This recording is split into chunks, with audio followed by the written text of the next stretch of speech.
Assalamualaikum warahmatullahi wabarakatuh. Selamat siang dan salam sehat untuk kita semua. Sebelumnya izinkan saya memperkenalkan diri, saya Ayunita Lestari dari kelas 1A Keperawatan. Pada kesempatan kali ini saya akan memaparkan hasil dari tugas yang telah saya buat, yaitu tentang asuhan keperawatan pada Nyonya A dengan hipertiroid di ruang anyalir Rumah Sakit Umum Daerah Bogor.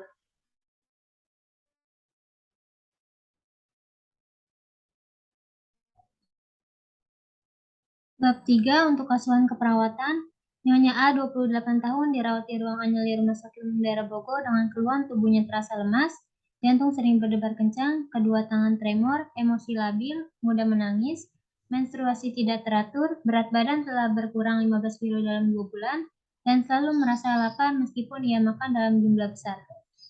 Nyonya A merasakan terganggu karena adanya panas dan kebisingan. Nyonya A mengatakan tak tahan panas. Selama sakit, Nyonya A mengatakan susah tidur. Nyonya A tidur 5 jam per hari. Defekasinya lebih dari 3 kali per hari dengan konsentrasi encer atau cair. Pemeriksaan fisik ditemukan tekanan darah 150 per 90 mmHg, nadi 138 kali per menit, respirasi 24 kali per menit, suhu 39,1 derajat Celcius. Untuk mata proptosis atau bilateral, mata kanan sedikit memerah, kulit hangat berkeringat, tonus otot meningkat dengan cepat terhadap kebisingan yang tiba-tiba, tampak pembesaran kelenjar tiroid, hasil EKG menunjukkan adanya takikardi, denyut jantung 138 kali per menit. Identitas pasien dan keluarga. Nama Nyonya A, usia 28 tahun, jenis kelamin perempuan, pekerjaan ibu rumah tangga, status perkawinan menikah, agama Islam, suku bangsa Betawi, pendidikan S1, alamat Bekasi, tanggal masuk 11 Juni 2022, diagnosa medisnya hipertiroid, kemudian keluarga terdekat yang dapat dihubungi, yaitu suami. Nama Tuan R, jenis kelamin laki-laki, umur 33 tahun, agama Islam, suku bangsa Betawi. Pendidikan S1, pekerjaan karyawan swasta, dan alamat Bekasi. Subbab selanjutnya yaitu B keluhan utama, klien mengatakan tubuhnya terasa lemah, jantung sering berdebar kencang, kedua tangan tremor, emosi labil, mudah menangis, berat badan telah berkurang 15 kg dalam 2 bulan, dan selalu merasa lapar meskipun ia makan dalam jumlah besar. Klien mengatakan terganggu karena adanya panas dan kebisingan. Subbab selanjutnya yaitu riwayat penyakit sekarang. Klien datang ke rumah sakit dengan keluhan tubuhnya terasa lemas, demam, jantung sering berdebar kencang, kedua tangan tremor, defekasi lebih dari 3 kali per hari, keluhannya datang sejak 2 bulan lalu dan semakin sering dirasakan sekitar 2 minggu yang lalu. Kemudian suami klien membawa klien ke IGD. Hasil pemeriksaan fisik ditemukan tekanan darah 150 per 90 mmHg, nadi 138 kali per menit, respirasi 24 kali per menit, suhu 39,1 derajat Celcius, mata proptosis bilateral, mata kanan sedikit memerah, kulit hangat berkeringat, tonus otot meningkat dengan cepat terhadap kebisingan yang tiba-tiba, tampak pembesaran kelenjar tiroid. Hasil EKG menunjukkan adanya takikardi. Sebab selanjutnya yaitu D riwayat kesehatan masa lalu. Sebelumnya klien belum pernah merasakan penyakit ini. Klien pernah dirawat di rumah sakit sebelumnya karena demam tinggi. Untuk kebiasaan, klien tidak merokok, tidak mengonsumsi minuman beralkohol maupun kafein. Riwayat keluarga disertai genogram. Yang poin pertama itu klien mengatakan kakek dan ibu klien mempunyai riwayat penyakit Graves.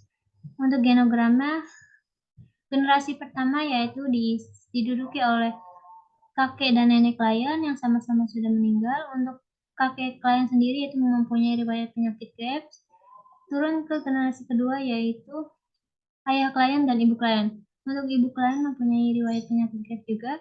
Turun lagi ke generasi ketiga yaitu generasi klien sendiri.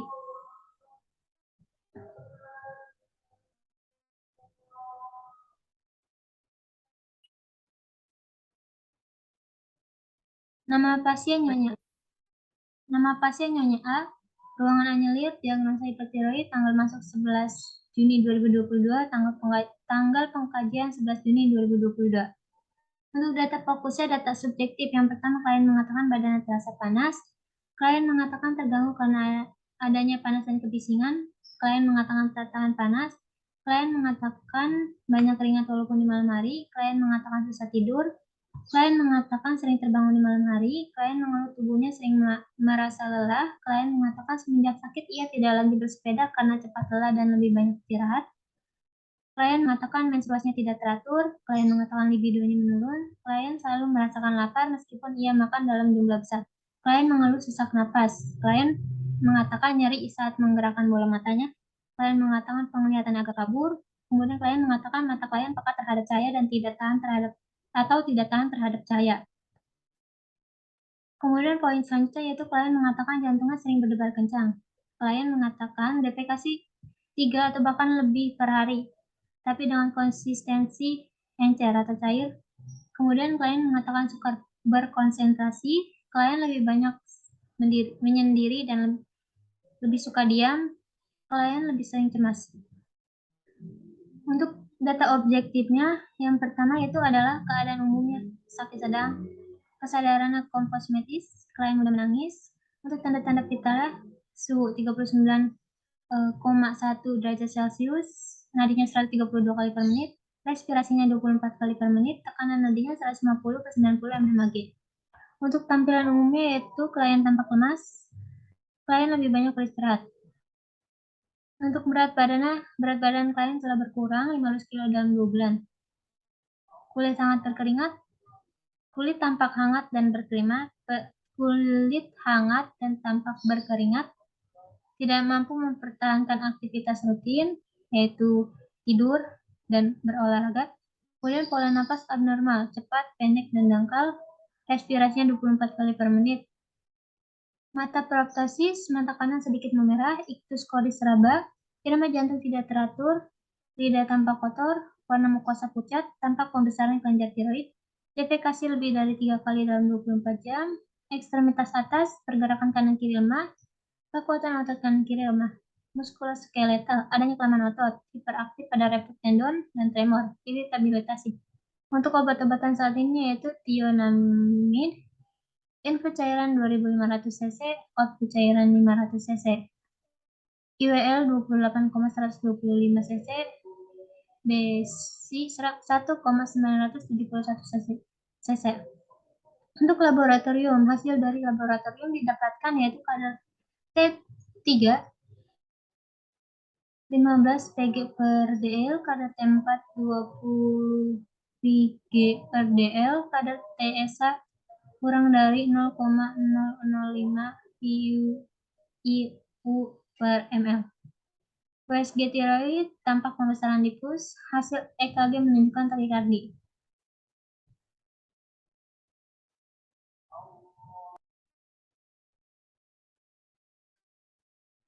Lanjut ke analisa data. Nama pasien Nyonya A, ruang anelir, diagnosa hipotiroid, tanggal masuk 11 Juni 2022, tanggal pengkajian 11 Juni 2022.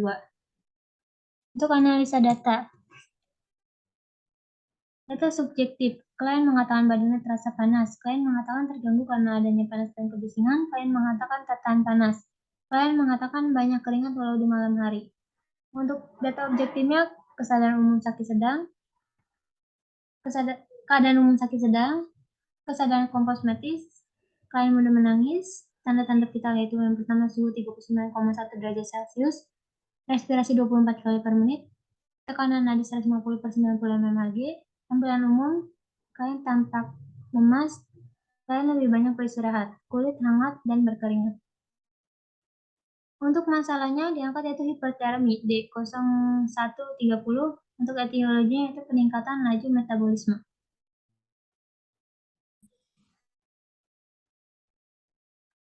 Kemudian yang kedua ada masuk kedua DS, data subjektif kedua yaitu klien mengatakan jantungnya sering berdebar kencang atau palpitasi. Untuk data objektifnya, irama jantung tidak teratur.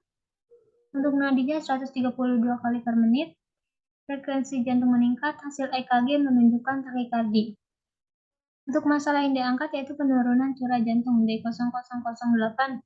Untuk etiologinya itu perubahan irama jantung, perubahan frekuensi jantung.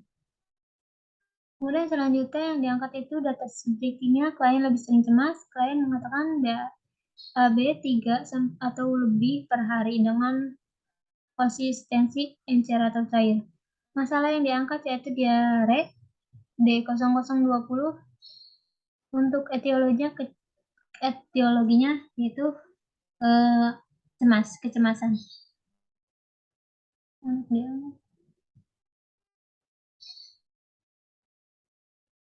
Kemudian selanjutnya DS, data subjektif, klien selalu merasakan lapar meskipun dia makan dalam jumlah yang besar. Untuk data objektifnya, berat badan klien berkurang 15 kg dalam 2 bulan. Sebelum sakit, klien makan 3 kali per hari, habis 1 porsi. Sejak sakit, klien makan lebih dari 3 kali per hari dan menghabiskan lebih dari 1 porsi. Untuk warna mukosanya juga pucat. Masalah yang diangkat yaitu defisit nutrisi D0019. Untuk etiologi itu peningkatan kebutuhan metabolisme. Kemudian selanjutnya yaitu data subjektif. Klien mengatakan sudah tidur. Klien mengatakan sering terbangun di malam hari. Klien mengatakan semenjak sakit ia tidak lagi bersepeda karena cepat lelah dan lebih banyak istirahat. Klien mengeluh tubuhnya sering merasa lelah. Klien mengatakan sukar berkonsentrasi. Klien mengatakan menstruasi tidak teratur. Klien mengatakan libido menurun. Untuk data objektifnya yaitu tampak lemah, tidak mampu mempertahankan aktivitas rutin seperti tidur dan juga olahraga. Untuk masalah yang diangkat yaitu keletihan D0057. Untuk etiologinya yaitu gangguan tidur.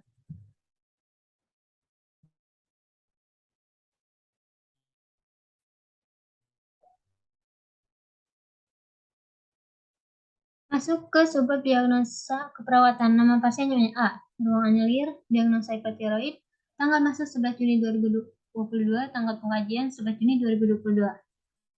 Untuk diagnosa keperawatan yang diangkat, yang pertama ada hipertermi berhubungan dengan peningkatan kebutuhan metabolisme dibuktikan dengan suhu tubuh di atas nilai normal. Menurut SDKI D.0130. Kedua, diagnosa kedua yang diangkat yaitu penurunan cura jantung berhubungan dengan perubahan irama jantung dibuktikan dengan takikardi. Untuk kodenya D.0008. Diagnosa ketiga yang diangkat yaitu diare berhubungan dengan kecemasan dibuktikan dengan peningkatan kebutuhan diare berhubungan dengan kecemasan dibuktikan dengan deteksi lebih dari 3 kali per 24 jam. Untuk kodenya itu D0020. Selanjutnya diagnosa keempat yang diangkat yaitu defisit nutrisi berhubungan dengan peningkatan kebutuhan metabolisme dibuktikan dengan berat badan telah berkurang 15 kilo dalam 2 bulan. Kodenya yaitu D0019. Diagnosa terakhir atau diagnosa kelima yang diangkat yaitu keletihan berhubungan dengan gangguan tidur dibuktikan dengan tampak lemah dan tidak mampu mempertahankan aktivitas fisik. Kodenya D0057.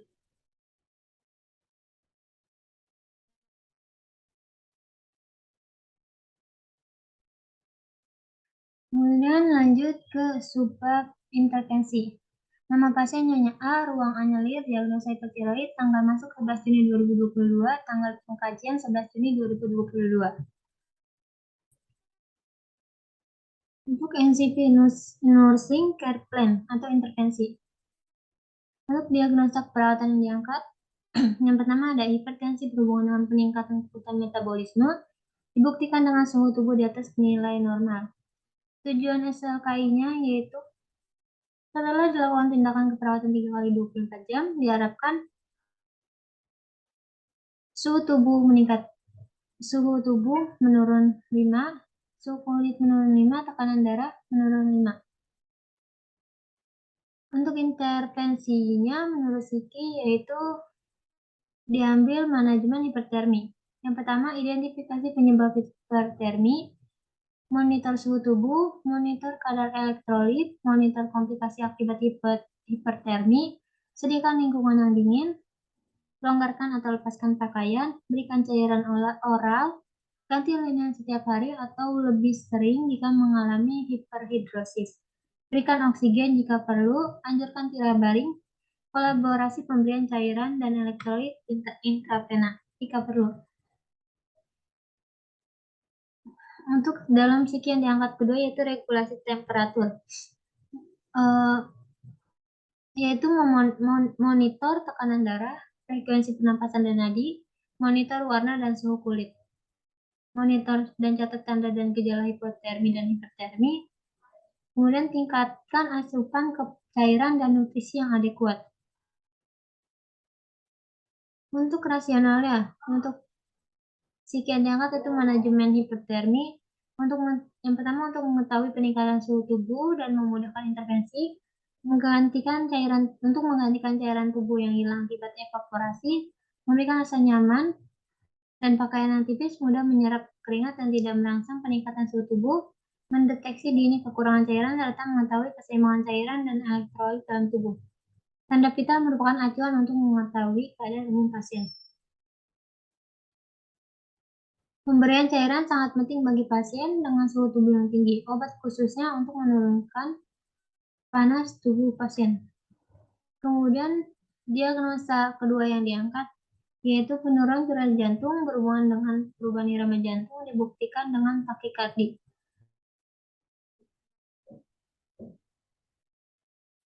Untuk tujuan LKI dan kriteria hasilnya yaitu setelah dilakukan tindakan perawatan 3 kali 24 jam, diharapkan takikardi menurun 5, gambaran EKG aritmia menurun 5, murmur jantung menurun 5. Untuk intervensi dari psiki yaitu mengambil perawatan jantung. Yang pertama observasi yaitu identifikasi tanda dan gejala primer, sekunder penurunan curah jantung. Kemudian monitor tekanan darah, monitor saturasi oksigen, monitor keluhan nyeri dada, berikan diet jantung yang sesuai, berikan terapi relaksasi untuk mengurangi stres jika perlu. Anjurkan beraktivitas fisik sesuai toleransi, kolaborasi pemberian anti-aritmia jika perlu.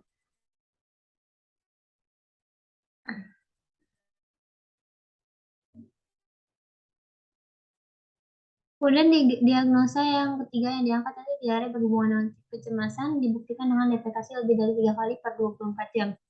Untuk tujuan SLKI-nya dan kriteria hasilnya itu setelah dilakukan tindakan keperawatan 3 kali 24 jam diharapkan kontrol pengeluaran feses meningkat 5, konsistensi feses membaik 5, frekuensi defekasi membaik 5.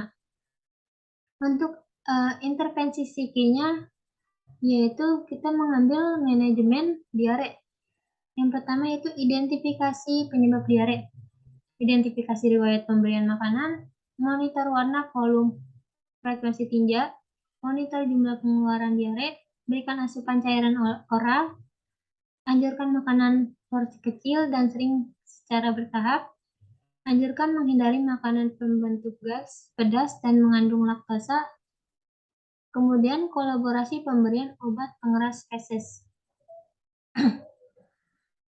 Untuk diagnosa yang diangkat selanjutnya yaitu defisit nutrisi berhubungan dengan peningkatan kebutuhan metabolisme dibuktikan dengan berat badan berkurang 15 kilo dalam 2 bulan. Untuk tujuan SLKI-nya dan kriteria hasilnya, setelah dilakukan tindakan keperawatan 3 kali 24 jam, diharapkan frekuensi makan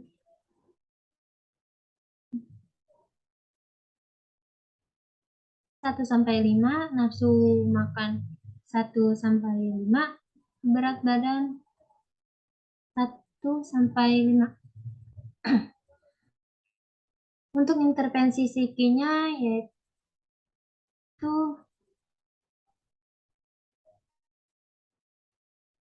kita mengangkat intervensi manajemen nutrisi. Yang pertama observasi yaitu dengan cara identifikasi status nutrisi, monitor asupan makanan, monitor berat badan, kemudian fasilitasi untuk menentukan pedoman diet, berikan makanan tinggi serat untuk menghindari konstipasi dan kolaborasi terkait diet dengan ahli gizi. Diagnosa selanjutnya yang diangkat Yaitu keletihan berhubungan dengan gangguan tidur dibuktikan dengan tampak lemah, tidak mampu mempertahankan aktivitas fisik. Setelah dilakukan untuk kriteria hasil yang diharapkan yaitu verbalisasi kepulihan energi tenaga meningkat 5, kemampuan melakukan aktivitas rutin meningkat 5, gangguan konsentrasi menurun 5, gelisah menurun 5, libido menurun 5. Untuk intervensi psikinya, kita mengangkat yaitu edukasi, aktivitas, atau istirahat. Yang pertama itu observasi dengan cara identifikasi kesiapan dan kemampuan menerima informasi, sediakan materi dan media pengaturan aktivitas dan istirahat, kemudian berikan kesempatan kepada pasien dan keluarga untuk bertanya, ajarkan menyusun jadwal aktivitas dan istirahat, ajarkan cara mengidentifikasi target dan jenis aktivitas sesuai kemampuan.